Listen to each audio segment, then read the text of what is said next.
Mountaineer Nation, let's ride. But Don Nealon's Mountaineers enjoy walking in where angels fear to tread.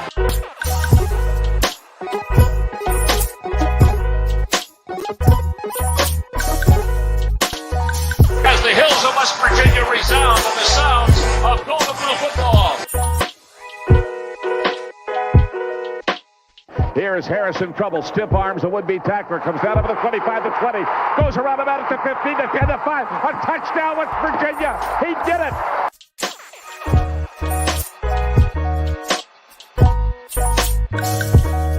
Takes the Slater one-on-one with the defender, look at that one! West Virginia football, they don't know what that's about, they don't know what it's about, West Virginia football, we'll our table. Let them know. Leave no doubt tonight. Leave no doubt tonight. No doubt. They shouldn't have played the old Golden Blue. It is a great night to be a Mountaineer wherever you may be.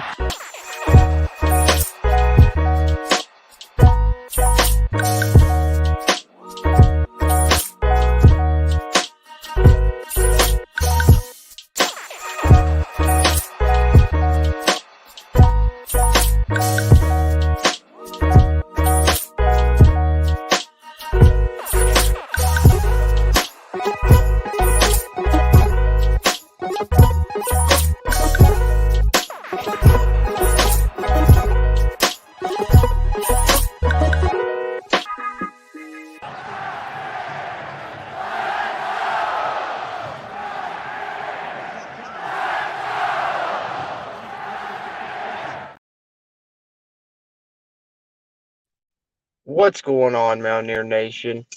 Hopefully you guys can see me and hear me okay. I don't know how the signal's going to be pulling off just the LTE or whatever, but, of course, not being home, being on the road, obviously, as I went to the game. I tried to do a little pre-game stream. I don't know if any of you guys caught that or not, but, of course, as you all know that go to Milan Puskar Stadium all the time, the signal within the stadium is pretty spotty at times, and that was the case there. I think it actually cut me off after just a couple minutes. So I don't know if any of that came through or not, but hopefully my audio's coming through okay with this earbud mic. Like, obviously not going to be the same sound and video quality as when I'm at home in the studio at the house there in the office. But regardless, wanted to do a little post-game reaction with you guys following this gold-blue game as promised. And the gold team coming out on top 56 to 51 at the end there. It was a 2-point game, 53 to 51, and they let Danny King kick a pressure situation type field goal, which if he missed it, they would have subtracted 3 points from the gold team. Blue team would have won. Instead, Danny King knocks it through, so the gold team secures the victory, which the gold team, if you got a chance to check the rosters ahead of the game, the gold team kind of represented the offense and the blue team represented the defense. So really a pretty evenly matched contest back and forth pretty much the whole way. It was kind of even. Defense got plenty of stops. Offense made some good plays, couple of explosive plays even. So I think overall it's probably kind of what you want to see from a spring game. You don't really want to see one side dominate the other too much, I guess. So I think that that's a positive all around, I guess. But just break it down individually. What I saw, I'm going to go through kind of – I've got some notes that I've jotted down, but obviously I can't pull them up since I'm doing this off of my phone. But we're going to record a podcast over the next 2 to 3 days, in which we're going to kind of talk about the spring as a whole. And I've got, like I said, notes on the spring game there I was taking as I was watching that I'll be able to dive into more in depth. But just kind of off the top of my head, I'll run through position by position and offense and then defense. But as I do, you guys, as always, if you're in here live, be sure to drop your thoughts on the spring game, anything you saw that you liked, anything you saw that you didn't like, just overall thoughts on the team's performance, individual players' performance, anything you want to talk about there, drop it in the chat. As always, you guys can kind of guide the conversation here. And this one may not be as lengthy as our usual live streams and post-game reactions, like I said, with me being on the road, and we'll get on the road here shortly. But I want to give my thoughts, and I would love to hear your all's thoughts as well. As always, appreciate your all's engagement and tuning in and chiming in. And if you're in here live, drop a like on the video. Really helps us here on the channel and helps this video's performance and future videos' performances. And hit the subscribe button if you haven't already. If you're a WVU fan, helps us and it helps you, as it helps get more of this Mountaineer sports content out to Mountaineer Nation. Even if you're on a playback, you can hit that thumbs up, that like button. It'll still help us. But let me know your all's thoughts as far as mine go. Quarterbacks, actually, I think that was kind of one of the standout things to me. If I was picking personally a player that stood out the most, I think it would have to be Garrett Green. I really liked what I saw from Garrett Green, more so than I expected to. I know throughout the spring I've been talking a lot about Nico and how I ultimately believe he'll end up as the starter, and I still think that that can be the case because, I mean, you can look back last year at the spring game, and we know that Goose Crowder looked the best in last year's spring game, and he was the quarterback that ended up playing the least actually for the Mountaineers. So I think overall that was probably the most surprising point to me was Garrett Green looked, in my opinion, by my eyes. I mean, you guys let me know what you think, but I think not that Nico played bad by any means. I actually thought that both quarterbacks played pretty decent, but just overall feel there, watching like energy wise and things like that, just kind of almost an intangible type factor. I really liked what Garrett Green was bringing. I liked the way that things moved when he was in there. It just seemed to me like he had a better grasp of things, and things seem to move more cohesively, I guess you could say, with Garrett Green in there.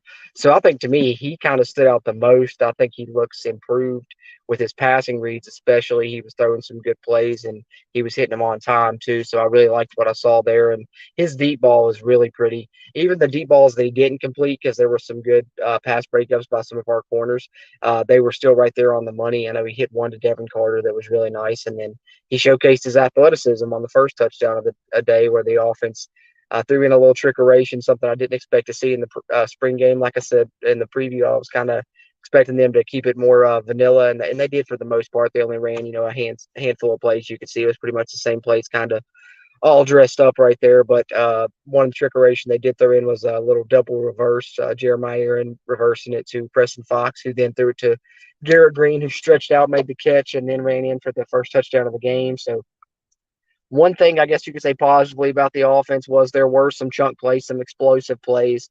That's positive. But if I'm putting a negative with a positive, I think the run game, like I said, they were keeping it vanilla. Only really saw outside zone, inside zone, not too much variation there on what they were doing in the run game. But it wasn't as dominant as I expected it to be, I guess. And because I think we all know and expect it to kind of be the focal point of the offense and what we lean on this year. So I was expecting to see it do a little bit more than what it did, especially in the first half. Second half, you saw some more standout sequences from the run game. The ones that come to mind for me is after that long completion from Garrett Green to Devin Carter for 50 yards on one of those pretty deep balls that he threw. Then you saw back-to-back handoffs to C.J. Donaldson and just him powered in the end zone. I think they were about 16 yards out, and it took two C.J. Donaldson carries to get West Virginia into the end zone. And that's the kind of stuff I'm hoping to see this season, and that could be a good weapon for West Virginia in the red zone as well. So that was one of the standout sequences I saw from the run game. And then, of course, Jaheim White, who's a guy that I've talked about a lot since National Signing Day back in December and then here throughout the spring. And one of the guys I told you all I was most excited to see.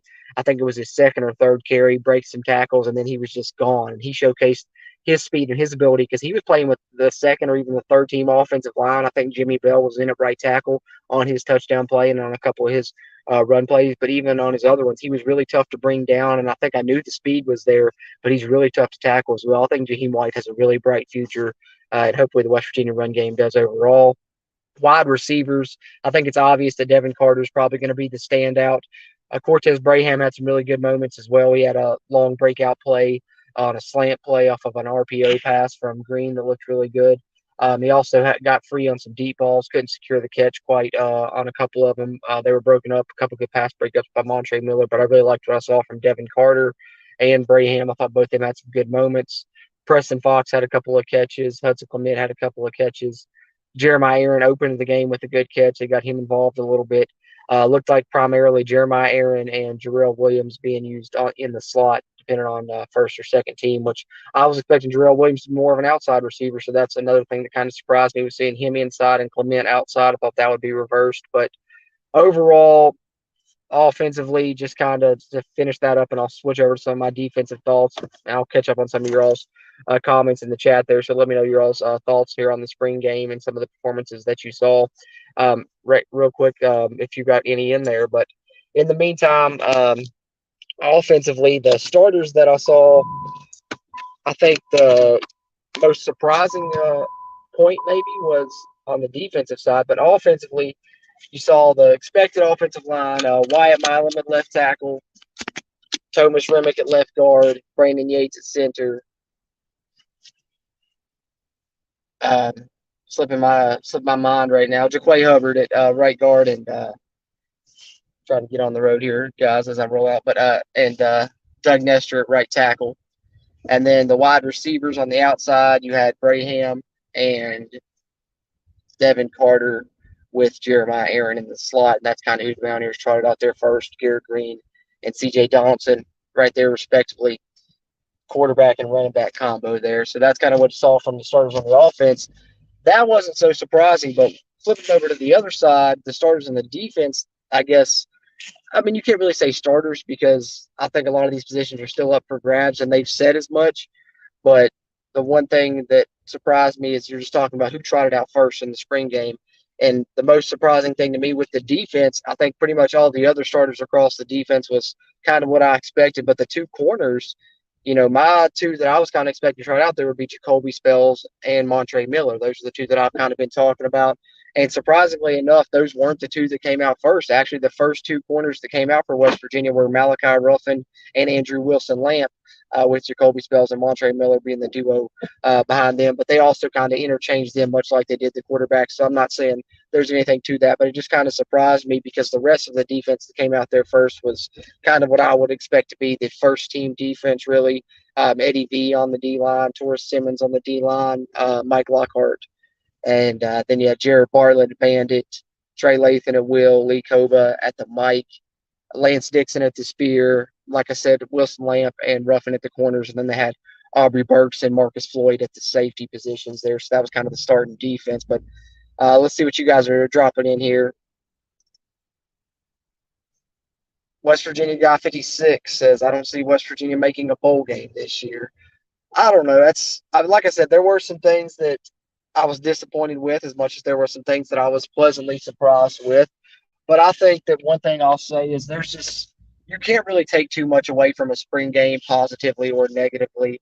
I know that maybe they looked a little rough at times, and I think, for me, the run game, like I said, didn't stand out the way I kind of expected it to, but it's the spring. There's still a long ways to go, and that's one thing I try not to buy into too much if there's a superstar coming out of the spring, because we've seen, spring game superstars end up not making hardly any plays in the fall and vice versa. So I think, even if you are disappointed with some of the performance, West Virginia guy 56, don't be down out on a bowl game just yet. I think this team has some potential, and I definitely saw some potential bright spots on both sides of the ball.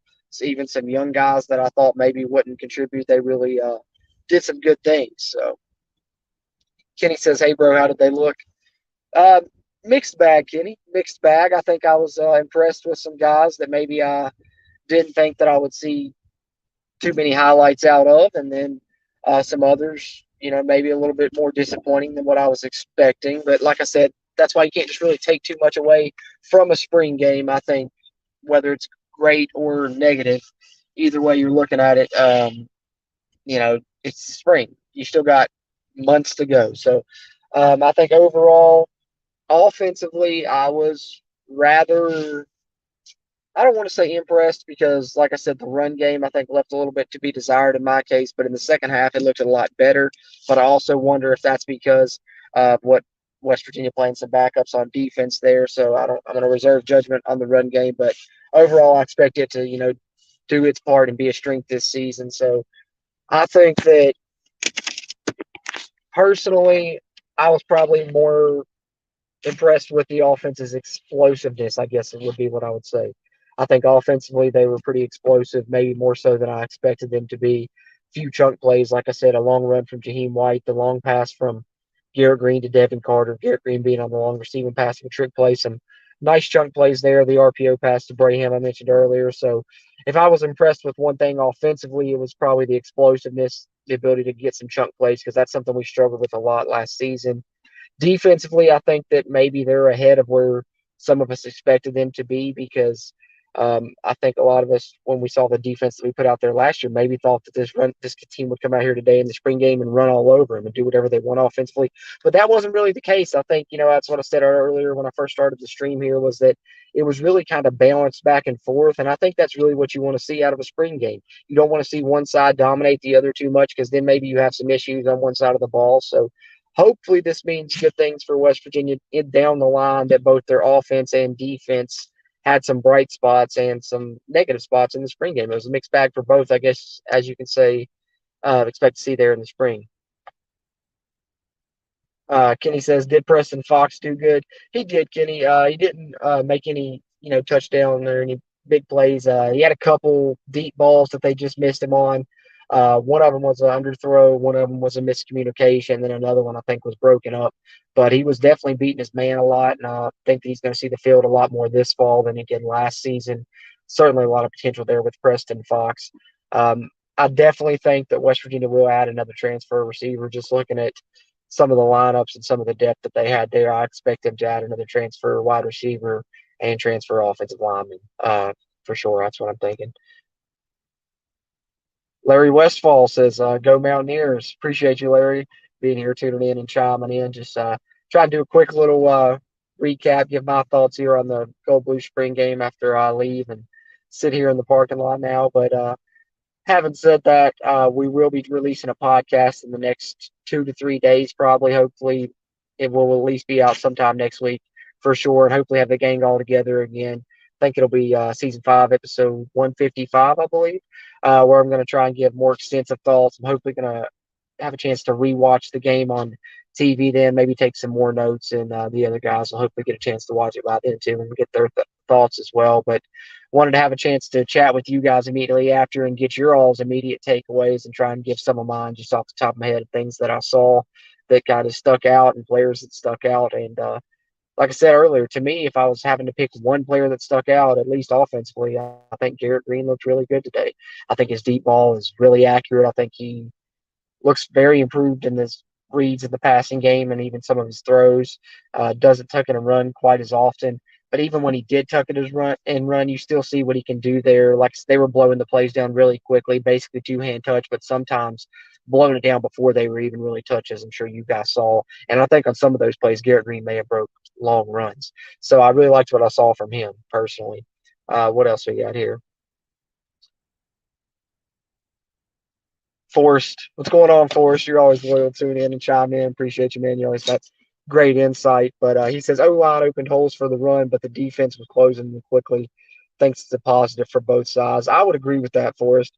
I think so too. When I was watching the run plays some of them were just getting stretched out to no gain. It wasn't really like they were getting blown up in the backfield. Didn't look like missed assignments to my naked eye there watching it live or anything. And especially some of those outside zone plays, they just kept getting stretched out, and then there would be no gain or a gain of 1 on a lot of them. But then late and like I said, in the second half, you've seen a better run job from the West Virginia offense. Jaheim White had a great run, and then that one sequence from C.J. Donaldson in the red zone, I really loved that as well. So, like you said, I think it's good for both sides that neither one really dominated in this game, and especially on those run plays. That's, for me, I think I came away more impressed with the defense just because of the fact that I wasn't expecting them to hold up as well as they did against some of those run plays and be able to stretch them out like that. And I think it's good. Like you said, positive for both sides. So I think that this defense may impress some people this season. They may be positively surprised and pleasantly surprised by what they see in the fall, because I think right now, what I'm seeing in the spring, just compared to last year's defense in the spring, it looks light years ahead.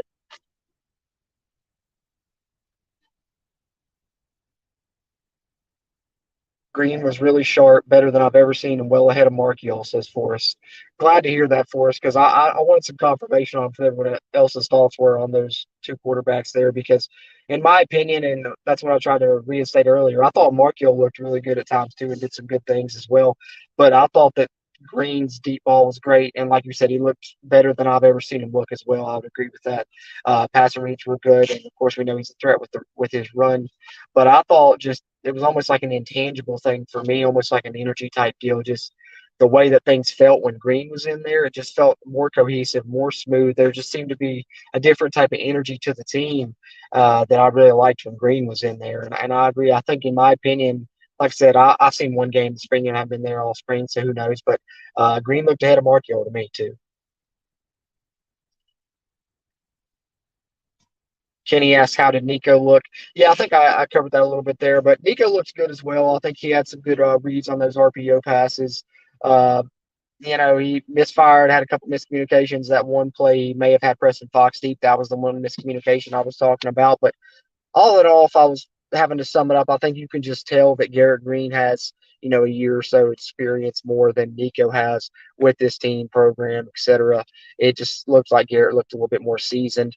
And Nico, the talent's there, the throws are certainly there, everything's there. I think it's just a fact of getting more experience under his belt and getting more used to things. And hopefully, maybe throughout the summer and fall that'll come and this battle's going to continue and we'll see what happens.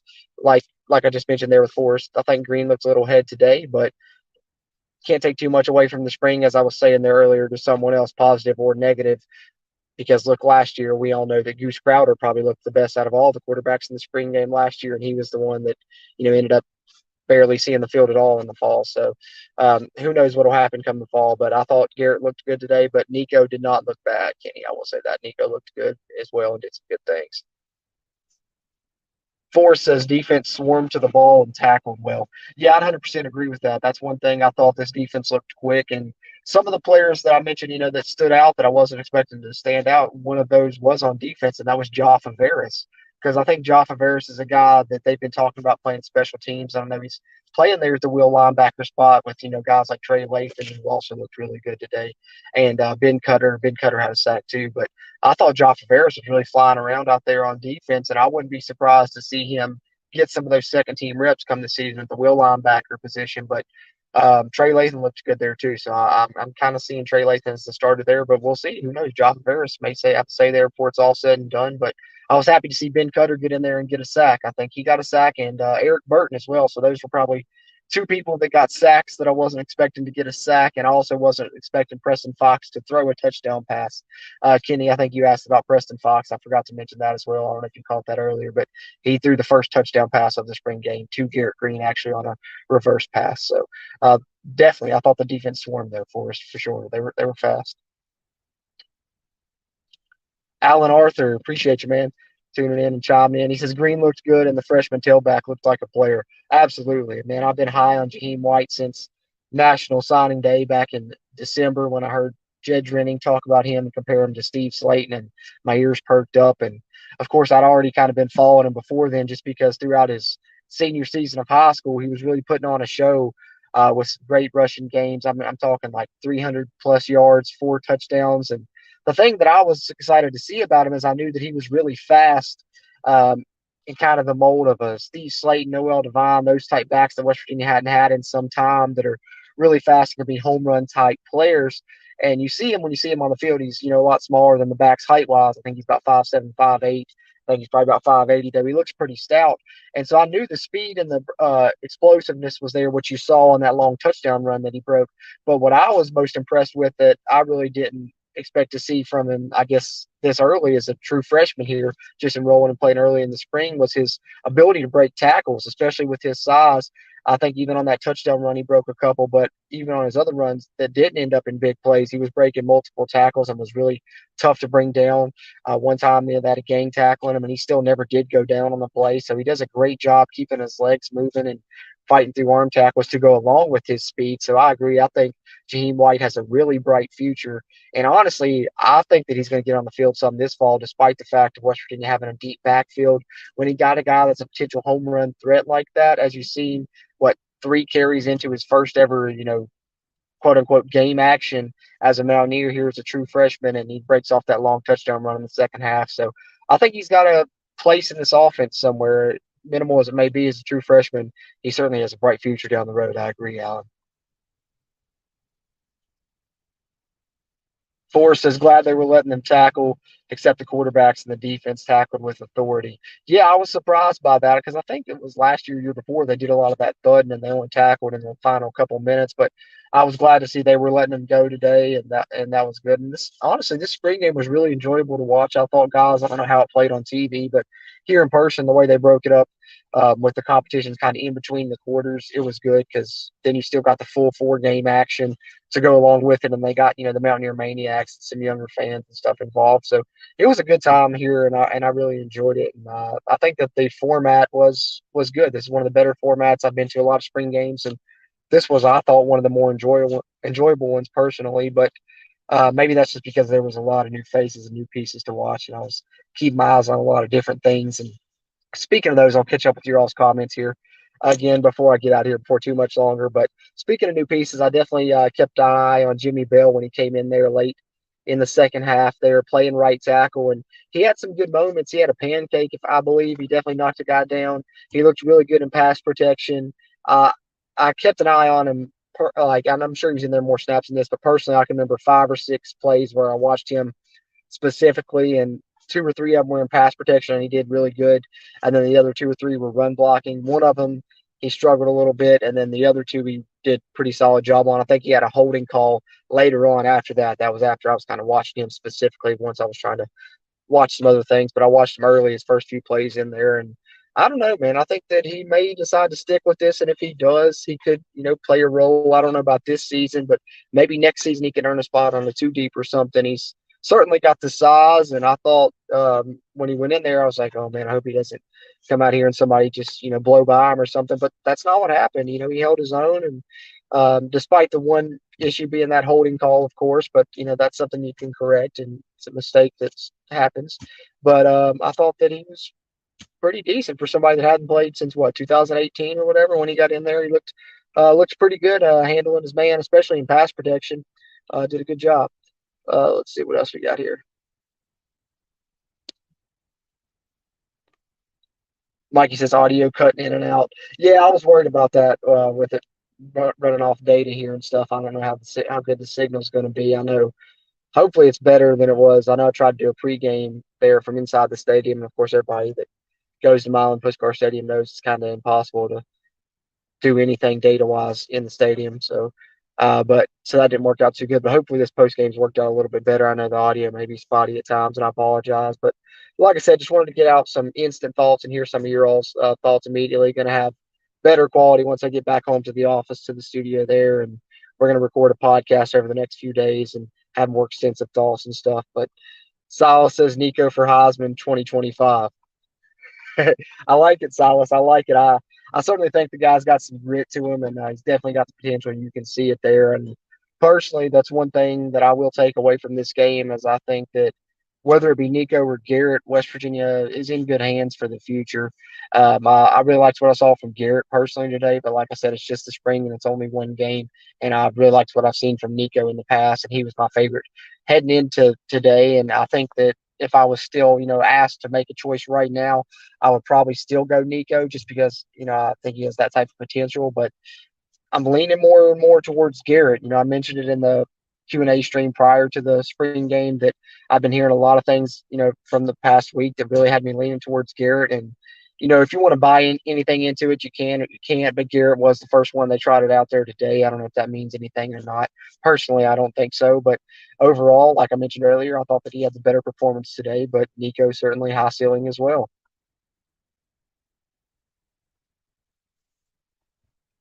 Forrest, I'm glad you brought this up. I didn't want to forget to mention this.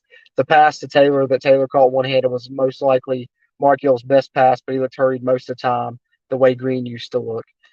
Yeah, I think that maybe that just goes back to the experience piece that I was kind of touching on a little bit earlier. I think that maybe once it slows down for him, it'll be different. Who knows, that could come in the fall.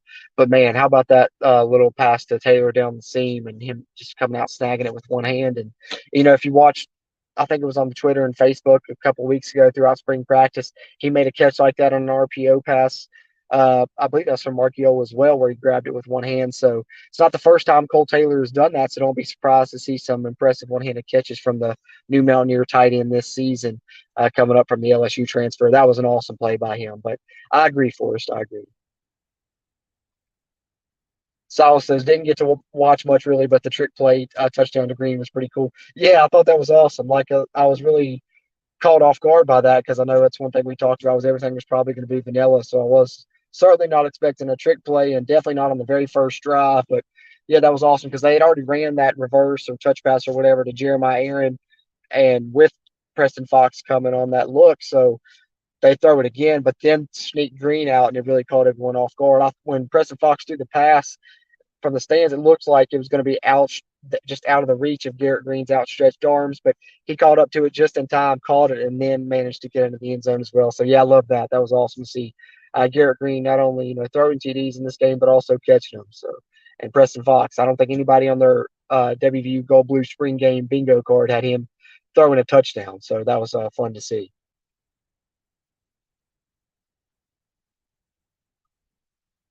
Forrest says he thinks that play was a way of telling people that this isn't going to be a boring offense. It's not the thing you usually show in spring.